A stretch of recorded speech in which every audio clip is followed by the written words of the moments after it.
继续来看台南市国民党籍的议员谢良介，讲台语讲甲真标准、真认真，结果被美国的电话网架，这个辛普森家庭上吊，邀请伊为影集来做台语的配音，有影是真厉害，完全拢袂输予专业的配音员。下晚的果子袂甜，硬出新娘袂爱你。议会质询的时，拢用台语嚟质询。这个台南市议员谢良介，除了是民意代表的角色，即马伊要搁进军配音界。欢迎各位收看《辛普森家庭》。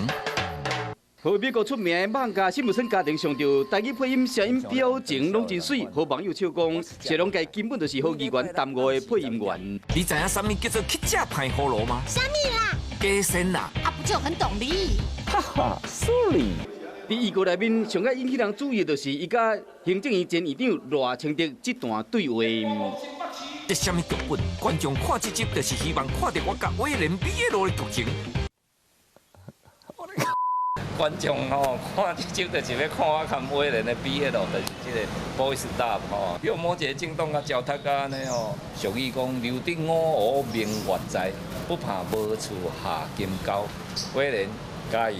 谢良介接受访问的时，佫替赖清德打抱不平，和这个笑口动画配音，加一份英雄小英雄的正义味。